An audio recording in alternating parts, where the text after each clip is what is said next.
네, 소셜 네트워크 마케팅 8주차 세 번째 시간입니다. 이번 시간에는 두 번째 시간에 이어서 이제 프로슈머에 대한 마케팅에 대해서 한번 살펴볼 건데요. 본 내용이 소셜 미디어와 SNS 마케팅이라는 그 책자에서 참고했다는 것을 다시 한번 말씀드립니다. 우리가 궁극적으로 이제 그 소셜 네트워크 마케팅을 하는 게 이제 우리 수업의 궁극적인 목표잖아요. 근데 이런 소셜 네트워크에서는 프로슈머를 잘 활용하는 것이 중요하다. 프로슈머는 어떤 역할을 하는 것이다. 라는 것을 이제 앞에서 살펴봤어요. 그러니까 프로슈머의 정의도 봤고요. 그리고 프로슈머라는 용어가 어떻게 활용되고 있는지, 무엇을 의미하는지 등에 대해서도 우리가 이제 살펴봤습니다. 프로슈머 마케팅은 현재 이제 다양한 어떤 그 형태로 다양한 분야에서 활용이 되고 있는 게 사실이죠. 여러분들도 뭐 많이 참여를 해보셨을 거고 또 기업들 생산자 입장이죠. 그러니까 생산자 우리는 이제 뭐 예를 들어 사회복지 시설이나 기관이다 서비스를 생산하는 거죠. 그러니까 비단 이제 영리 조직인 기업만 얘기하는 게 아니라 비영리 조직에서도 이제 생산자라는 그런 그 입장이 존재를 하는데 다양하게 그런 그 생산자의 입장에서는 다양한 의견을 수렴하거나 정보를 수집하기 위해서 프로슈머를 활용하고 또 그것을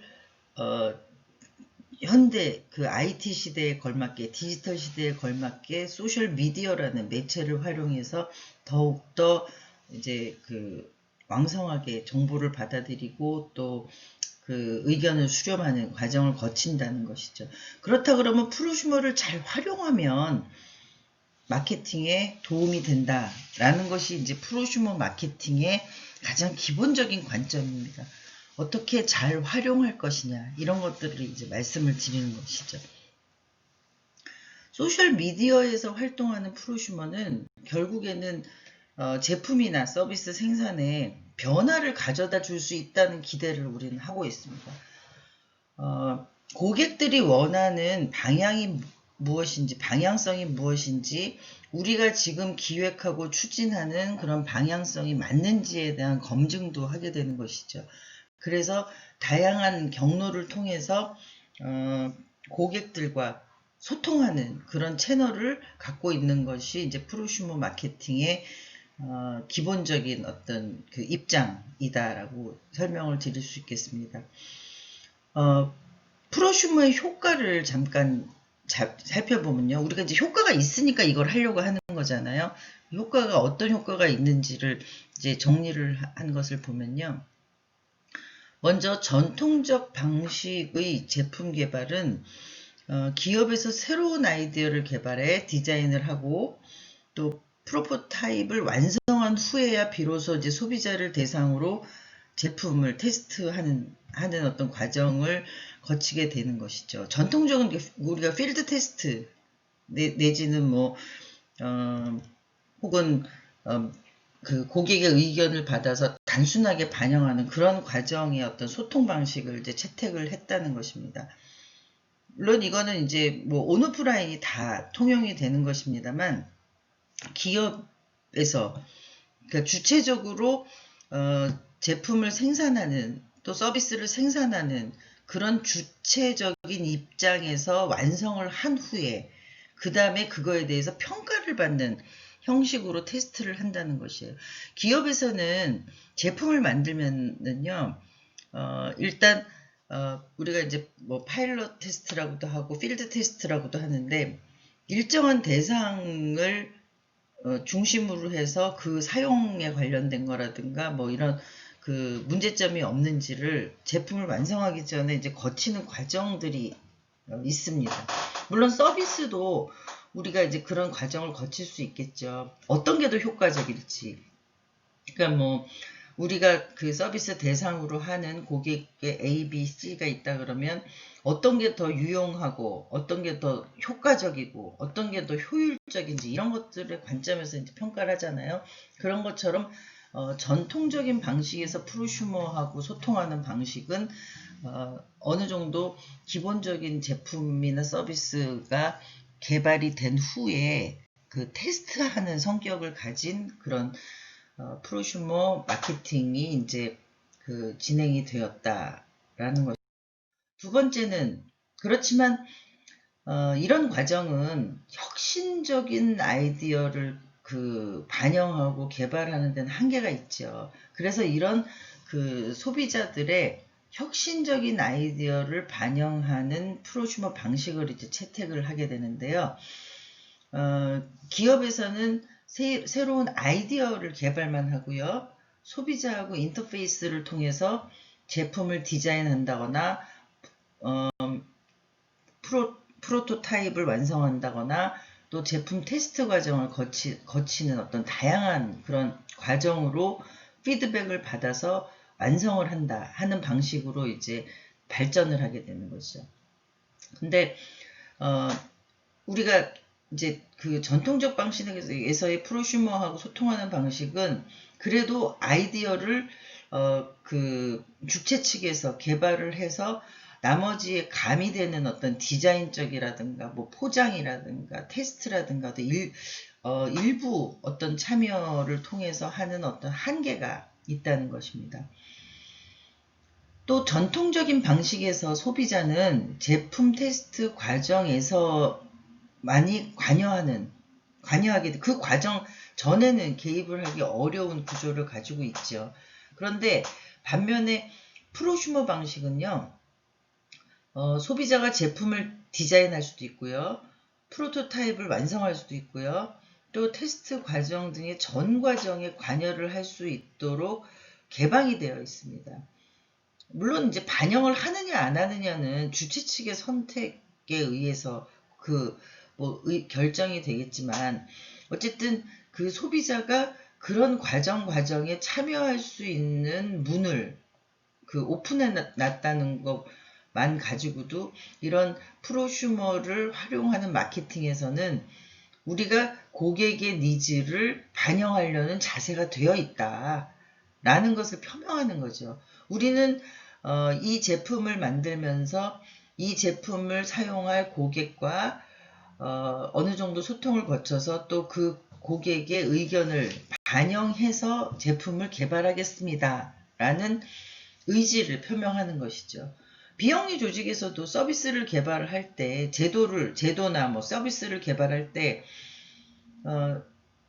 그 주최 측이 만드는 것의 완성도가 완벽하다고 볼 수 없잖아요. 그러면 직접적으로 그런 서비스를 이용하는 사람들과 소통을 하면서 더 나은 서비스를 만들기 위한 목표를 가지고 이제 프로슈머 방식을 채택해서 그 의견을 수렴하고 또 아이디어를 받고 또 그 니즈를 정확하게 파악하는 그런 과정을 거치게 된다는 것이죠. 결국 새로운 방식의 제품 개발 과정은 소셜미디어 시간과 경제적인 측면에서 매우 효율적이라는 것을 우리는 알고 있습니다. 그러니까 제품 개발 과정에 그런 의견을 받고 싶고 그런 의견을 반영하고 싶은 의지는 기업이나 비영리 조직이 있을 수 있는데요. 그거를 편리하고 그러니까 시간과 경제적에서 편리하고 또 효율적으로 받을 수 있는 방법이 결국 소셜 네트워크의 그런 소셜 미디어의 매체라는 것을 활용하는 것이라는 것을 우리는 알고 있다는 것입니다. 미국의 델 컴퓨터는요. 고객에게 기업의 이야기를 직접 전달하고 고객이 아이디어를 공유할 수 있는 온라인 브레인스토밍의 장을 만들기 위해서 2007년도에 아이디어 스톰이라는 웹사이트를 개설했다고 합니다. 그러니까 고객의 아이디어만 따로 모으는 거죠. 그래서 그런 것들을 분석해서 이제 제품 생산에 반영을 하는 것이죠. 우리가 이제 브레인스토밍이라는 거는 굉장히 이제 여러분들도 이제 토론하면서 많이 브레인스토밍의 형식을 이제 활용을 하실 텐데요. 그러니까 머리에 떠오르는 거를 아무거나 마구잡이로 얘기를 다 하는 거예요. 그래서 그런 것들이 우리한테 필요한 것들이 어떤 게 이제 고르는 과정에서 또 유형을 분류하고 또 유형을 분류해서 그것들로 이제 집중적으로 논의를 하는 어떤 토론의 그 깔때기 구조 같은 거죠. 그러니까 많은 이야기들을 나눈 후에 그걸 정리해가는 과정에서 여러분들이 그 팀 토론에서도 아마 결론에 도달하는 방식을 채택을 했을 텐데요. 우리가 그 일반적인 어떤 생활에서도 브레인스토밍을 굉장히 유용하게 많이들 활용을 하죠. 보통 이제 조직에서도 뭐 브레인스토밍이라는 테마를 가지고 뭐 아무 얘기나 해보세요 하면 이제 조직은 사실 위계 질서가 있는 집단이기 때문에 그렇게 자율적이고 소통이 강화된 브레인스토밍이 이루어지기는 어려워요. 그렇지만 이런 고객의 아이디어를 받는다라는 어떤 그 온라인 브레인스토밍이라는 거는 고객은 지위나 이런 어떤 그 위계 질서가 있는 집단이 아니잖아요. 어느 누구나 같은 입장으로 참여를 할 수 있는 것이잖아요. 그래서 그런 장을 열어놨다는 차원에서는 굉장히 프로슈머, 그러니까 디지털 시대의 프로슈머 마케팅으로서 적절한 방법이다라는 걸 설명을 하고 있고요. 이 아이디어 스톰의 목적은 대리 어떤 제품이나 서비스를 개발하는 게 좋은지부터 이제 고객의 의견을 듣는다는 것이에요. 그러니까 제품의 그 방향, 회사의 어떤 정책이나 그런 방향성부터 고객한테 의견을 듣는다는 거죠. 그러니까 실제로 현장에서 고객의 필드에서 필요하고 원하는 게 뭔지부터 출발을 한다는 것이고요. 이 아이디어 스톰은 이 웹사이트가 론칭한 이후에 16,000개의 아이디어를 수집을 했는데 그 중에서 500개 정도가 실행이 됐대요. 굉장히 높은 확률인 거죠. 어떻게 보면은 1% 미만인데 0.5%, 0.3% 정도 되네요.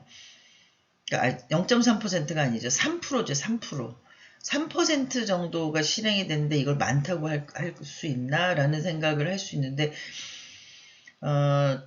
그 브레인스토밍에서 여러분들이 채택된 아이디어를 그러니까 팀 토론에서 브레인스토밍 과정을 통해서 채택된 어떤 경로를 여러분들이 보시면은 그렇게 적은 퍼센트는 아니라고 생각을 합니다. 뭐 1%도 사실 불특정 다수가 아이디어를 냈는데, 그러니까 브레인스토밍형 아이디어를 냈는데, 브레인스토밍형 아이디어라는 거는 정제되지 않은 아이디어라는 거예요. 근데 그런 것 중에서 3%가 채택이 됐다는 거는 어느 정도 이 아이디어 스톰의 역할이 있었다는 것을 반증하고 있는 것이죠. 2009년 12월에는 회사에서 구체적인 주제를 게시하면서 아이디어를 제시하는 스톰 세션도 개설을 했대요. 그러니까 여기서 한 발 더 나아가서 그럼 색상에 대해서는 어떻게 생각합니까? 이렇게 색상에 대해서는 어떻게 할까요? 이런 문제를 딱 던지는 거죠. 뭐 바퀴는 몇 개로 할까요? 아니면 뭐 그 디자인의 뭐 그 사이즈는 어떻게 할까? 이런 식으로 이제 구체적인 주제를 던지고 고객의 아이디어를 모으는 스톰 세션도 이제 운영을 했다는 것이고요. 2012년부터는 이런 그 협업의 아이디어로 더 발전을 시킨 익스텐션을 개설을 했다는 거예요. 이렇게 아이디어를 받아서 협업을 하다 보니까 그 아이디어를 낸 사람과 계속 소통하는 어떤 관계를 맺는, 협업하는, 그러니까 대다수의 사람하고 일방적으로 정보를 받는 게 아니라 이제 소통하는 커뮤니케이션의 과정으로 발전을 시켰다는 것이죠. 그래서 익스텐션이라는 그 과정으로 그런 방식으로 이제 확장을 시켰다는 것입니다. 그리고 우리가 잘 아는 이제 스타벅스에서는 고객들에게 자사 제품과 서비스에 대한 제안을 듣기 위해서요. 2008년도에 마이 스타벅스 아이디어라는 걸 런칭을 했습니다. 이 사이트에서는 이제 리뷰라는 코너가 있고요. 또 토론과 코멘트라는 이제 코너가 있고 투표, 또 제안 등 이렇게 4가지 활동으로 구성이 되는 것이죠. 그러니까 뭐 사실 스타벅스를 여러분들도 많이 이용을 하고 계시죠.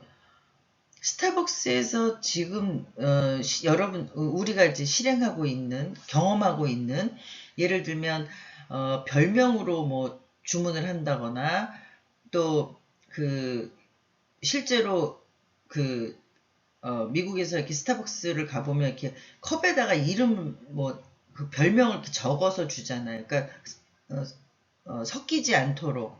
그 다음에 메뉴에 그 도표가 있어서 체크를 해서 주는 거, 뭐 이런 것들이 사실은 다 이 마이 스타벅스 아이디어에서 나온 그 아이템이라는 거예요.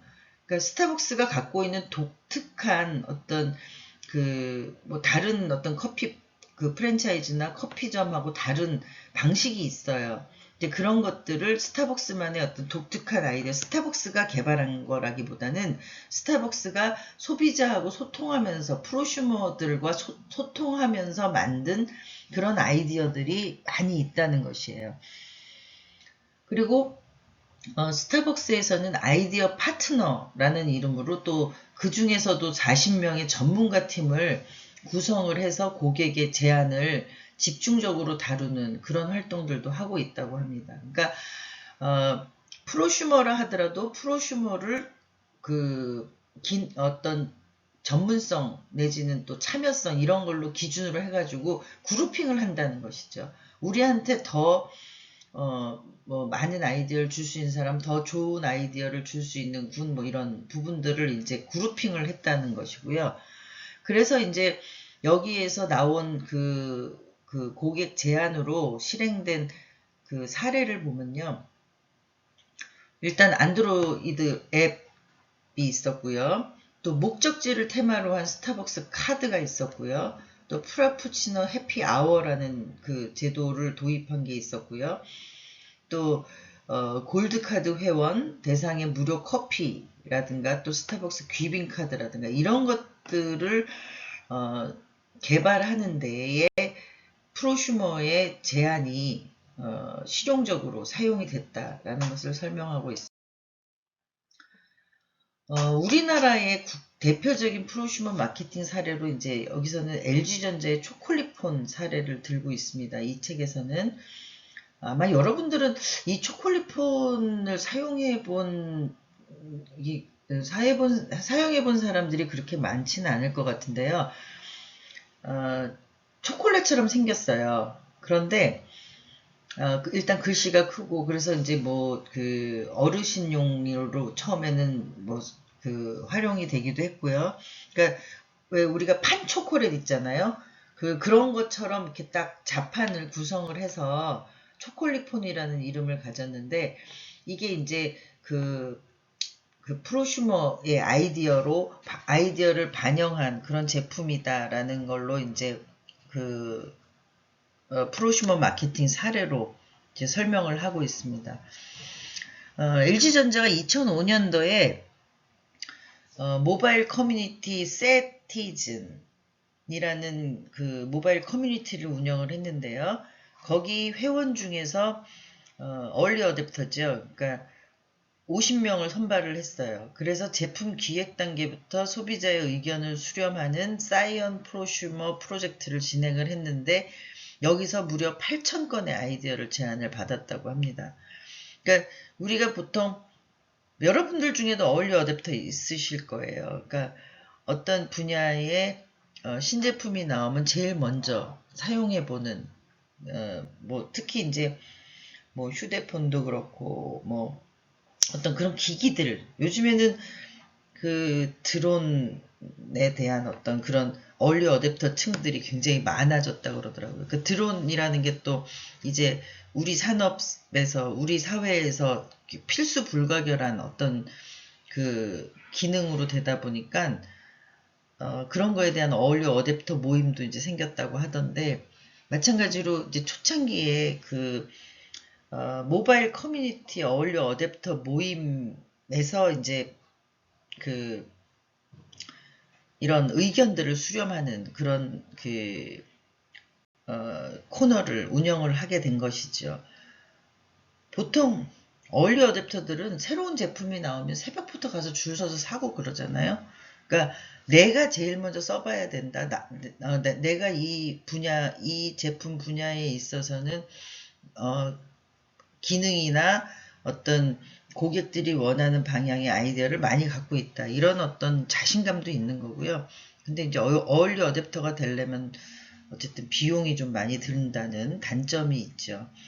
근데 뭐 이런 사람들을 회사 차원에서 마케팅 차원에서 모아가지고 얼리 어댑터 역할을 하게 하고 거기 그러니까 미리 먼저 사용을 해봄으로써 그 의견이나 제안을 받는 그런 과정을 갖는 구조를 만드는 것이죠.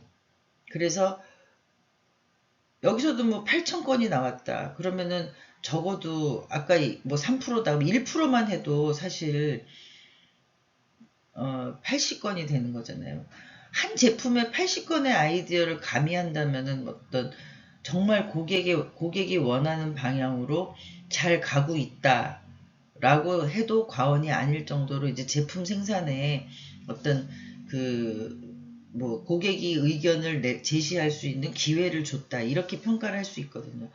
그러다 보니까 이제 그렇게 해서 만들어진 제품들이 인기를 얻게 되는 것이에요. 이거는 마케팅의 관점에서 보면 일단 내가 낸 아이디어 또 그 얼리 어댑터들의 모임에서 나온 아이디어가 수용이 된 거잖아요. 받아들여진 거잖아요. 반영이 된 거잖아요. 그럼 그런 거에 대한 충성도가 높아집니다. 그래서 그 제품을 좋아하게 되고 그 브랜드에 대한 신뢰를 하게 되고 또 그 브랜드를 재구매하게 되고 하는 과정들이 계속 이제 확장이 되는 것이죠. 그러니 그렇게 해서 특정 집단의 아이디어를 받아서 그 사람들을 충성도가 높은, 로열티가 높은 그런 고객으로 가지고 있는 것이죠. 그럼 이 사람들이 또 입소문, 마케팅을 통해서 전파를 하게 돼 있어요. 그러면 그 마케팅의 확장이라는 거는 온라인의 어떤 그 툴을 사용했지만, 소셜 네트워크라는 온라인의 툴을 사용했지만, 그게 더 온라인을 통해서 더 확장이 될 수도 있고, 또 오프라인까지 또 확장이 될 수 있는 그런 잠재적인 가능성을 갖고 있다는 장점이 있죠. 그러니까 기업들은 이런 프로슈머를 마케팅에 잘 활용하려고 다각적인 어떤 노력을 하고 있습니다. 비영리 조직도 이런 프로슈머 마케팅에 관심을 가져야 돼요. 비영리 조직에서의 프로슈머 마케터라고 하면 결국 우리가 프로슈머를 어떤 집단으로 구성할 거냐?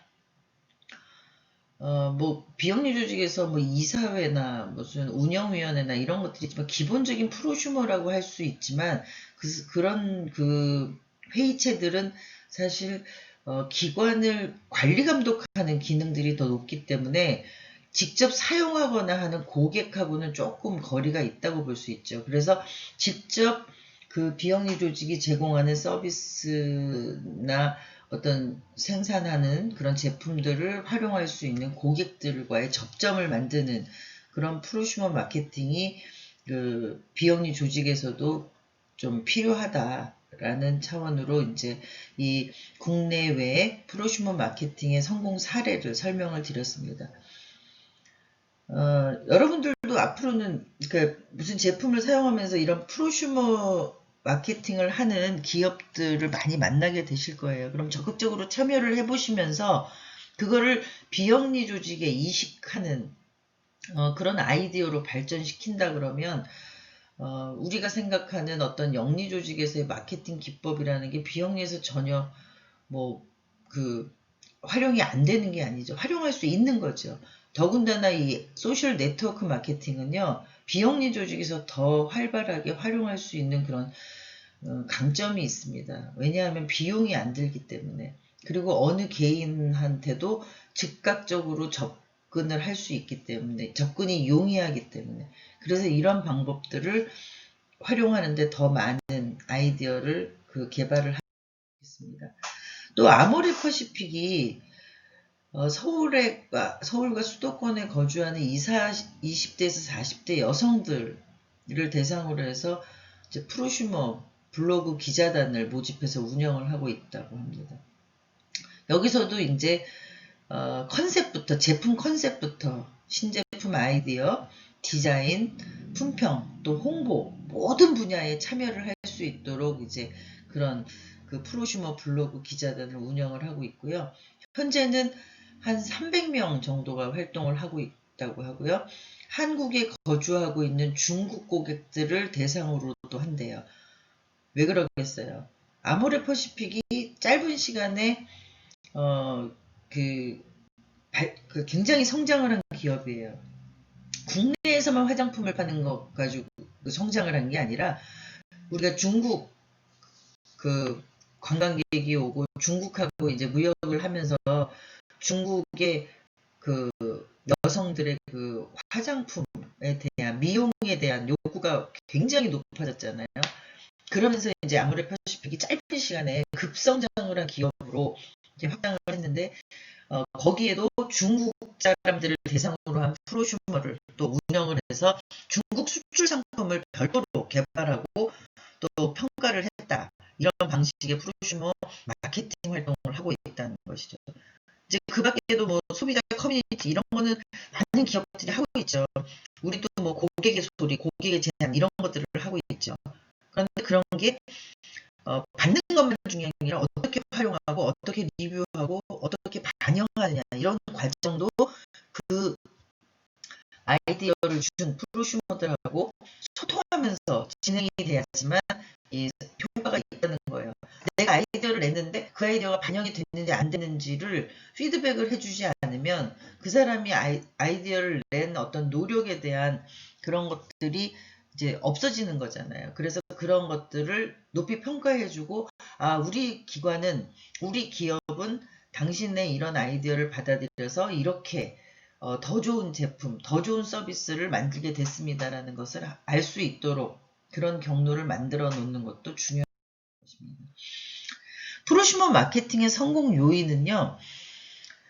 실용적이고 참신한 아이디어를 얻는 것도 소비자는 중요하게 생각하지만 브랜드하고 소비자가 상호작용을 함으로써 그 충성도를 높이는 게 제일 중요한 거예요. 브랜드 충성, 내가 참여해서 만든 게 이렇게 반영이 됐구나. 나는 이 브랜드, 이 조직에 대한 신뢰도가 높아지는 거죠. 그래서 충성도가 높아진다는 것이고요.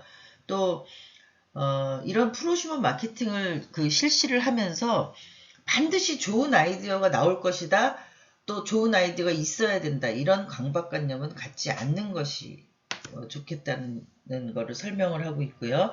또 그 프로슈머들은 각자 자기가 갖고 있는 작은 아이디어지만 기업과 공유되기를 적극적으로 원하는 사람들의 모임이잖아요. 그렇다 그러면 이런 사람들을 적극 활용하는 게 성공적인 요인이 된다. 적극적으로 자발적으로 참여할 수 있도록 길을 열어놓는 것. 그리고 기업과 지식을 공유함으로써 이제 공동 창조자가 된다는 그런 자부심을 심어주는 게 프로슈머 마케팅의 요인이 될 수 있다. 그리고 또 프로슈머 마케팅에서 가장 중요한 거는 소비자와 생산자가 적극 참여함으로써 이제 상호작용한다는 것에 중요한 가치를 두고 있어요. 그러니까 서로 소통한다는 것이죠. 우리가 뭐 마케팅이나 홍보에 그 출발은 커뮤니케이션이라는 거잖아요. 소통하는 거, 상호작용하는 거 이런 거잖아요. 그래서 이런 프로슈머와 상호작용을 높이기 위해서 소셜미디어의 기술 개발에도 노력을 해야 되겠지만요. 어떤 동기부여를 하는 방법, 뭐 정신적인 어떤 보상, 또 경제적인 인센티브 이런 것들을 제공해 준다 그러면 동기부여가 되겠죠. 우리가 여러분들이 이제 설문지 하면서도 뭔가 보상을 해줘야 된다는 생각이 다 들었잖아요. 팀 이제 토론에서도. 그것도 여러분들이 이미 이 프로슈머 마케팅의 그런 구조에 여러분들이 오리엔티드 되어 있는 거예요. 이미 여러분들은 이런 이론으로 이런 게 필요하다 이렇게 해야 된다라는 것보다 일상생활에서 그런 것들을 접하면서 자연스럽게 이런 우리의 프로슈머가 되는 사람들한테 우리가 뭔가 보상을 해줘야 된다라는 걸 생각하고 있다는 것이에요. 그래서 그런 것들을 계속 그 입장을 견지를 하면서 나중에 다른 일을 기획하거나 실행을 할 때도 확장을 할 수 있도록 그렇게 노력을 해주시면 좋겠습니다. 나머지 시간 동안에 그 팀별 토론, 마케팅의 실행에 대한 토론을 이제 이어가시면 되고요. 그 중간 보고에서 했었던 내용을 수정하거나 개선하거나 보완하는 절차도 한번 거쳤으면 좋겠습니다. 그리고 우리가 앞으로 2주 동안 이제 그 수업이 없어서 2주 동안에 여러분들이 본격적으로 실행을 할 수 있는 어떤 시간들이 있으니까요. 그때 좀 그 열심히 활동을 하시고 2주 그 쉰 후에 줌 수업에서 다시 만나는 것으로 해서 그때 여러분들이 2주 동안 활동한 내용들을 간략하게 들어보는 그런 시간을 갖도록 하겠습니다. 그럼 우리 2주 후에 그 줌 수업에서 만나기로 하겠습니다. 감사합니다.